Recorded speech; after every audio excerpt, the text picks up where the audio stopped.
तो जय गुरुदेव, जय माँ भगवती। नमस्कार दोस्तों। आप सभी का मेरे YouTube चैनल SBL एस्ट्रोलॉजी में स्वागत है। तो हमने जो पिछले दो वीडियोस में समझा, जो दो हमारी क्लासेस हुई हैं पिछली, उनमें हमने समझा कि हमारे एस्ट्रोलॉजी के जो चार स्तंभ हैं वो क्या है और कैसे हम उनको समझते हैं। ठीक है। और वो चार स्तंभ कौन कौन से हैं? पहला नक्षत्र है, फिर दूसरा राशि है, तीसरा ग्रह है और चौथे भाव है। तो उन सभी को हमने हमारी पिछली क्लासेस में समझा, तो मैं उनको दोबारा से रिपीट नहीं करूंगा। अगर आपको समझना है तो आप वो वीडियोस देख सकते हैं।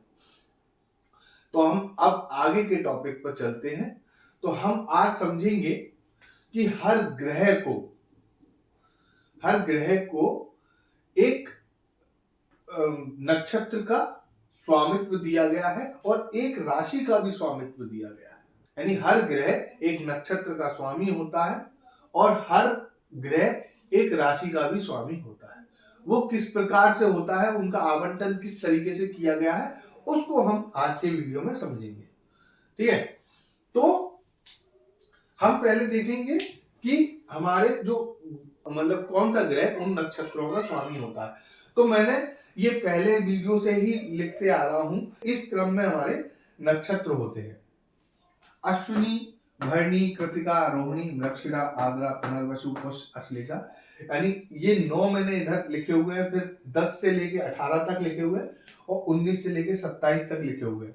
तो क्यों लिखे हुए हैं? क्योंकि उनके आगे मैंने उनके स्वामी का नाम भी लिखा हुआ है। तो अश्विनी, मघा और मूल, इस तरीके से कि अश्विनी, मघा और मूल के जो स्वामी हैं वो केतु हैं। फिर भरणी, पूर्वा फाल्गुनी और पूर्वाषाढ़ा के जो स्वामी है वो शुक्र हैं। कृतिका, उत्तरा फाल्गुनी और उत्तराषाढ़ा के जो स्वामी हैं वो सूर्य हैं। रोहिणी, हस्त और श्रवण के स्वामी जो है वो चंद्रमा है। मृगशिरा, चित्रा और धनिष्ठा, इसके जो स्वामी हैं वो मंगल है। आद्रा, स्वाति और शतभिषा के स्वामी है राहु। पुनर्वसु, विशाखा और पूर्वा भाद्रपद, इसके स्वामी है गुरु। पुष्य, अनुराधा, उत्तरा भाद्रपद, इनके स्वामी है शनि। और अश्लेषा, ज्येष्ठा और रेवती, इनके स्वामी है बुध। इसमें राहु और केतु भी सम्मिलित होते हैं, बट राशियों का जब आवंटन हुआ तो उसमें राहु केतु को कोई भी राशि का स्वामी नहीं बनाया गया। अब हम आते हैं कि राशियों को कैसे आवंटित किया गया। ठीक है। तो चंद्रमा की चाल पर हमें नक्षत्र प्राप्त हुए और सूर्य की चाल पर हमें राशियां प्राप्त हुई। तो ये जो सूर्य और चंद्रमा हमारे बहुत ये सीधा इफेक्ट हमारी पृथ्वी पर डालते हैं। ठीक है। तो चंद्रमा हमारे पृथ्वी के चक्कर लगाता है, इसलिए वो डायरेक्ट इफेक्ट डालता है। और सूर्य हमारे पृथ्वी के चक्कर लगाता हुआ हमें प्रतीत होता है, इसलिए वो हमारे मतलब हम पर डायरेक्ट इफेक्ट डालता है। तो सूर्य और चंद्रमा एक मतलब विशेष रूप से ग्रह हो गए हमारे, मतलब कहें कि और ग्रहों से ज्यादा विशेष। ठीक है। तो इस वजह से सूर्य और चंद्रमा को केंद्र में रखा गया, केंद्र मानकर, मतलब सूर्य और चंद्रमा को केंद्र मानकर। तो जैसे मान लो कि केंद्र क्या हुआ, जैसे मैंने आपको क्रम बताया था कि राशियों का क्रम क्या होता है। तो पहली मेष होती है, फिर दूसरी वृषभ होती है, तीसरी मिथुन होती है, चौथी कर्क, पांचवी सिंह, छठवीं कन्या, सातवीं तुला, आठवीं वृश्चिक, नौवीं धनु, 10वीं मकर, 11वीं कुंभ, 12वीं मीन। तो मैंने इस प्रकार से इनको क्यों लिखा है ये मैं आपको समझाने का प्रयास करूंगा। ठीक है। तो लेकिन मैं अभी बता रहा हूं कि इनका केंद्र क्या हुआ। तो 1 से लेके 12 तक हमारी राशियां हैं। तो जो केंद्र हुआ वो क्या हुआ? 5 और 4। क्यों? क्योंकि अगर हम 5 और 4 लें तो उसके इधर भी 1 2 3 4 5 राशियां होती हैं और सिंह के बाद 1 2 3 4 5 राशियां बचती हैं। तो हमने केंद्र क्या लिया? 4 और 5 को। ठीक है। तो जब हमने 4 और 5 को केंद्र लिया तो सूर्य और चंद्रमा को केंद्र माना और राशियों में सिंह और कर्क को केंद्र लिया। तो सूर्य जिसको हम देखते हैं कि वो हमारे ग्रहों में राजा की तरह होता है, ठीक है, तो उसको हमने सिंह राशि दिया। सिंह राशि, सिंह भी एक राजा का प्रतीक है, ठीक है। तो सिंह राशि को मतलब जो सूर्य का स्वामी हुआ वो हुआ सिंह राशि। सॉरी मैं गलती से उल्टा बोल गया। सिंह राशि का जो स्वामी हुआ वो हुआ सूर्य। सिंह राशि का स्वामी हमने सूर्य को डिसाइड किया, ठीक है। फिर उसके बाद चंद्रमा हमारा इंपॉर्टेंट ग्रह है, ठीक है। तो उसका जो स्वामित्व दिया गया, मतलब उसको जो स्वामी बनाया गया वो कर्क राशि का बनाया गया, क्योंकि हमने केंद्र में क्या लिया, केंद्र में हमने किसको लिया, कर्क राशि को और सिंह राशि को।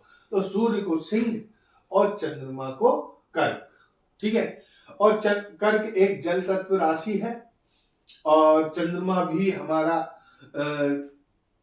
जल को ही, एक तरह से जल फॉर्म को ही रिप्रेजेंट करता है। तो चंद्रमा को कर्क राशि और सूर्य अग्नि को ही रिप्रेजेंट करता है और सिंह भी एक अग्नि तत्व की राशि है, तो सिंह। तो इस तरीके से सूर्य को सिंह और चंद्रमा को कर्क देने का हमें कारण समझ में आता है थोड़ा थोड़ा, ठीक है।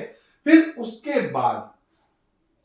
उसके बाद जिस क्रम में हमारे ग्रह हैं, ठीक है, उसी क्रम में राशियों का आवंटन हुआ, ठीक है। तो किस क्रम में, सूर्य के बाद पहले बुध है, फिर शुक्र है, फिर मंगल है, फिर गुरु है, फिर शनि है, ठीक है। तो उस क्रम में ये आवंटन हुआ। क्या एक हमारे प्राणों में एक ये भी मानते हैं कि सूर्य हमारे ग्रहों में राजा है तो चंद्र हमारे ग्रह में रानी है। तो सूर्य ने एक तरफ से ग्रहों को राशियां दी और चंद्र जो हमारी रानी है उन्होंने एक तरफ से राशियों का आवंटन किया, ठीक है। तो जैसे हम देखते हैं कि सूर्य के बाद बुध ग्रह आता है और सिंह के बाद कन्या आती है, सिंह राशि के बाद कन्या राशि आती है और सूर्य के बाद बुध आता है। तो बुध को सूर्य ने ये कन्या राशि दे दी और यहां से चंद्रमा ने बुध को मिथुन राशि दे दी, ठीक है। तो इस तरीके से जो हमारा बुध हुआ वो मिथुन और कन्या राशि का स्वामी होता है, ठीक है।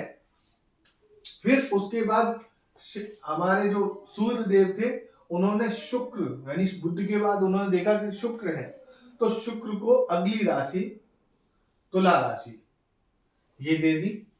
और हमारी जो रानी है चंद्रमा, उन्होंने भी शुक्र को, जो मिथुन के बाद की राशि थी अगली राशि, वो वृषभ राशि। अच्छा, मैंने ऐसे क्यों लिखा है, इस तरीके से इस पैटर्न में क्यों लिखा है राशियों, कि हम यूनिवर्स को ही पढ़ रहे हैं। हम क्या पढ़ रहे हैं, हम अपने यूनिवर्स का ही अध्ययन कर रहे हैं, उसी में हम हैं। तो ये 360 डिग्री का यूनिवर्स आप मान के चल सकते हैं, जहां पर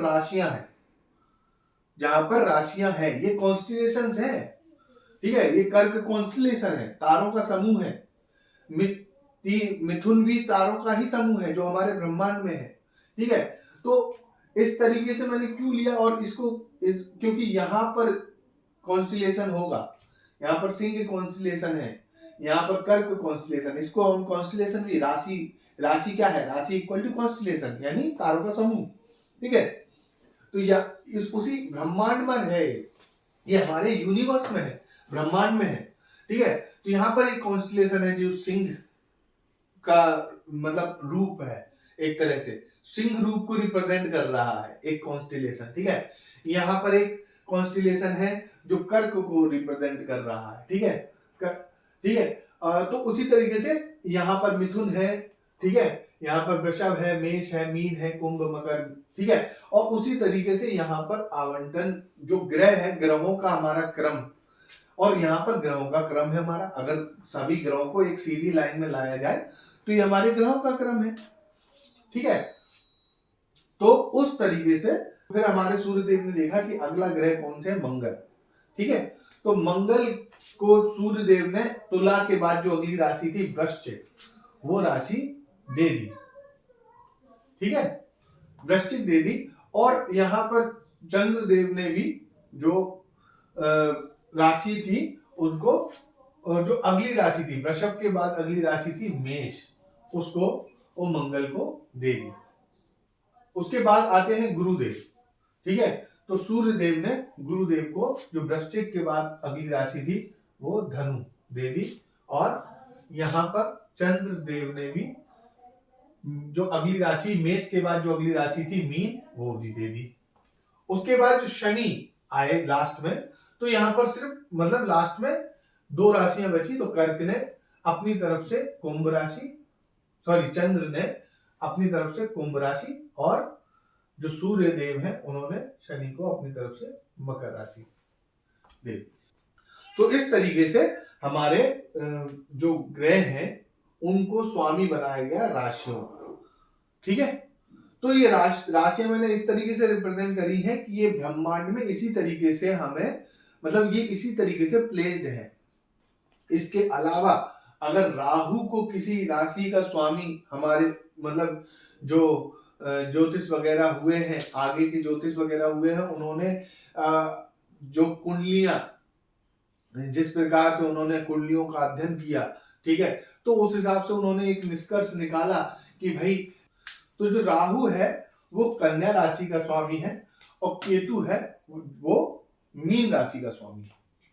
तो राहु कन्या राशि का स्वामी हो गया और केतु मीन राशि का स्वामी। तो मतलब हम इसको इस तरीके से लेके चलते हैं। तो हमें कुंडली जब हम स्टडी करते हैं तो उसमें रिजल्ट यानी प्रेडिक्शन देने में हमें एक्यूरेसी प्राप्त होती है। अगर हम राहु को कन्या राशि का स्वामी माने और केतु को मीन राशि का स्वामी माने, तो हमें एक एक्यूरेसी प्राप्त होती है। तो सिर्फ हम इस वीडियो में क्या समझ रहे हैं कि नक्षत्रों के कौन कौन से स्वामी, मतलब कौन कौन से ग्रह स्वामी होते हैं और राशियों के कौन कौन से ग्रह स्वामी होते हैं। ठीक है, तो इसी जो संबंध है ना, ये स्वामी का जो एक नक्षत्र का एक ग्रह स्वामी है, तो इसी संबंध के तौर पे ये संबंध जो है ये भी एक एस्ट्रोलॉजी का बेसिक नीड है, मतलब ये फंडामेंटल है ना, ज्योतिष का, एस्ट्रोलॉजी का ये फंडामेंटल है। ये चीजें जब हमें समझ में आएंगी तो उससे हम आगे चल के एक कुंडली का अच्छे से अध्ययन कर पाते हैं। अब हम आगे के वीडियोस में और डिटेल्स में इनको जानेंगे। तो आज के लिए इतना ही। आप सभी का इस वीडियो में जुड़ने का बहुत बहुत धन्यवाद। नमस्कार, मिलते हैं अगले वीडियो में। जय गुरुदेव, जय मां भगवती।